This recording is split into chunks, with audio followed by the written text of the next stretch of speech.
begin with the breaking news on Capitol Hill tonight. A wild finish to a wild first week. Yeah, it's the first week of Donald Trump's second term. His pick for Defense Secretary Pete Hegseth just got confirmed by the skin of his teeth. Republicans had to pull in Vice President J.D. Vance for that tie-breaking vote. This after Senator Mitch McConnell stuck it to President Trump by voting The vice president votes in the affirmative, and the nomination is confirmed. That vote was historic. It's just the second time in history that a vice president had needed to cast a 51-50 tie-breaking vote to confirm a cabinet nominee. Vance joking on X tonight saying, "I thought I was done voting in the Senate." Well, McConnell joined Senators Susan Collins and Lisa Murkowski in giving the old thumbs down. He refused to reveal how he would vote until he reached the Senate floor. But now he is not holding back. In a searing statement released just a few moments ago, he wrote this: "The United States faces coordinated aggression from adversaries bent on shattering the order underpinning American security and prosperity." In public comments and testimony before the Armed Services Committee, Mr. Hegseth did not reckon with this reality. Now, Hegseth had faced serious questions over allegations of sexual assault, alcohol abuse, and also financial mismanagement of veterans' charities. He denies all of that happened. And the man he will soon report to is very pleased with tonight's outcome. We just heard that we have a great Secretary of Defense. We're very happy about that, and we appreciate everybody's vote. Are you disappointed that McConnell voted no? I didn't even know that. No, I don't know that. I just heard that we won. Winning is what matters, right? Talking more about this breaking news with Scott Jennings, CNN political commentator and former advisor to Senator Mitch McConnell, and Amisha Cross, also here, a Democratic strategist and former Obama campaign advisor. Good to see both of you. I'll begin with you, Mr. Kentucky, because Senator Mitch McConnell voted no and said in a statement that effective management of the military is a daily test with staggering consequences, and, quote, "Mr. Hegseth has failed as yet to demonstrate that he would pass this test." Pretty scathing assessment. What is the broader message he might be sending to President Trump tonight? Excuse me. Well, look, I think he's saying that he just didn't think Pete Hegseth was qualified for the job. I mean, I read the entire statement, which also wrapped up by saying he looked forward to working with Pete Hegseth together to strengthen the United States military, take care of our troops, and fight our adversaries around the world. So I don't view this as a standoffish vote necessarily. He clearly is going to work with Pete Hegseth because he is the chairman of the Defense Appropriations Subcommittee, which means he'll be right in the middle of all the policy funding decisions that go into the Pentagon.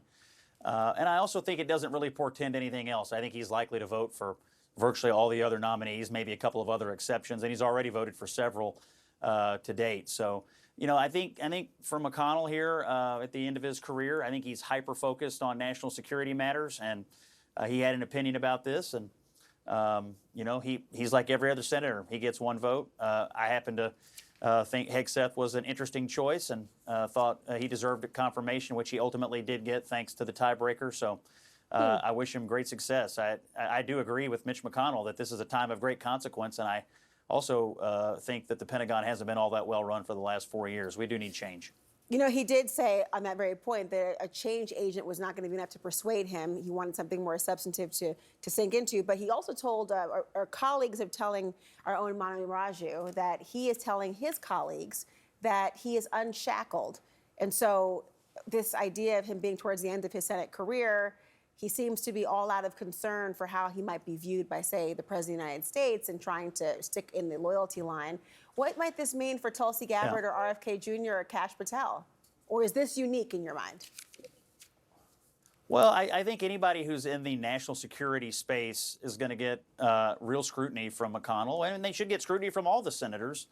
I still think, and I've said this for many weeks, I still think Tulsi Gabbard has work to do to get confirmed. RFK is interesting. I mean, both he and Gabbard are Democrats. I guess Gabbard switched parties, but they're, you know, career Democrats. And so they may get some Democrat votes, which of course could change the math on the Senate floor. But I still think Gabbard has some work to do to get confirmed. And obviously she hasn't come up for any votes yet, but will in the near future. RFK is an interesting guy. I mean, he's a Kennedy, and he's a Democrat, and he's a pro-choice Democrat at that. So my assumption is he may have a fighting chance at getting Democrat votes, which would mitigate some of these Republican no votes. We will see from the Hill, though, Amisha, to what this might mean at the Pentagon. I mean, Vice President J.D. Vance had to cast a tie-breaking vote for Hegseth. This was a razor-thin, obviously, margin. Could that possibly undermine his authority at the Pentagon, where his qualifications were already challenged during his confirmation hearings? Absolutely. And I definitely think that it will, because I mean, we've already seen letters from veterans. We've already seen letters from service organizations that are oriented with several military servicemen across all of the armed services that were, quite frankly, very they found his nomination to be problematic. They found his history to not be one that would benefit this role. They also found that the command that he would be in charge of, quite frankly, one that he was not up to task for. And I think that those people are not going to be dissuaded by the fact that a tie-breaking vote happened today. What we do know about Pete Hegseth is that from a Republican Party that keeps talking about merit day in and day out, this is a guy who does not fulfill any of the tenets of this role or of those who have previously held this role in high esteem, specifically those who were Republican nominees. I think that there were better options available, but at this point, they have who they have. And he's going to have to live up to the muster. He's going to have to figure out how to manage a personnel the size that he is going to be tasked with. He is going to have to manage how to move different products from various places across the globe. He is going to have to manage to understand the backgrounds, the cultures, the specificities of the areas in which we are in conflict regions. Those are things that he has shown throughout those hearings that he, quite frankly, did not have any length of understanding of. So he's going to either have to learn it really quickly, or he's going to have to figure it out on the spot. Either way, that's who they choose. Yeah. Amisha, I wonder if Democrats did an one second. I want you to respond, but I want to ask Amisha another question. Do you think the Democrats did an effective job of trying to bring that out? They focused a great deal on the misconduct allegations, alcohol abuse allegations.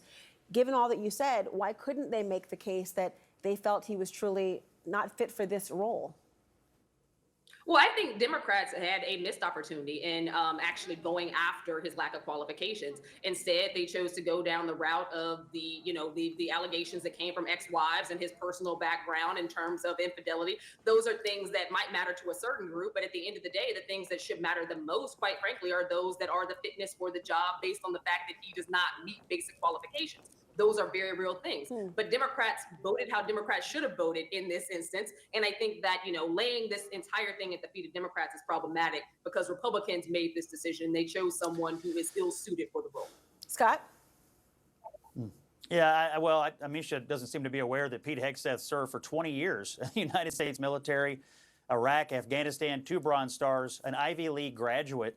I mean, he has dedicated most of his life to serving the United States military. He is fully aware of where we are engaged around the world because he himself was there and earning. I can't hear you. Hold on.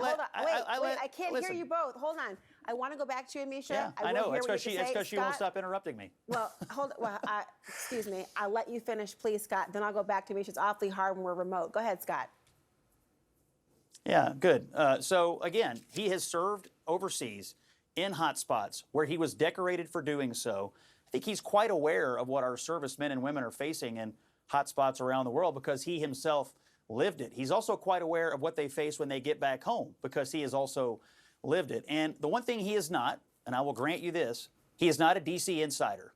He is not a career bureaucrat. He is not the expected Washington choice. But Donald Trump was also not the expected or desired Washington choice. And I don't think he was elected to make all the desired Washington choices. I think he was elected because people want shakeup in Washington, D.C., particularly at the Pentagon, which has been, I think, tragically run for the last 4 years with embarrassment after embarrassment. So I say, let's give a guy who served this country, who has great credentials and great qualifications, a chance to succeed here. Let's give this man a chance to succeed. I hope he does. We should all hope he does. Our national security is on the line. Amisha, I know we have very little time. Please respond.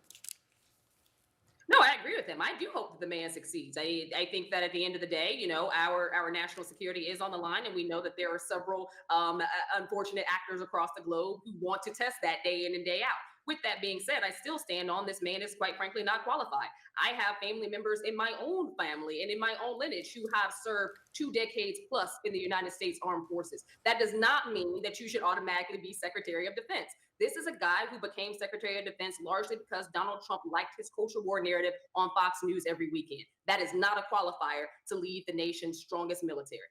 We will see how it all goes. Scott Jennings and Misha Cross, thank you both for joining me tonight.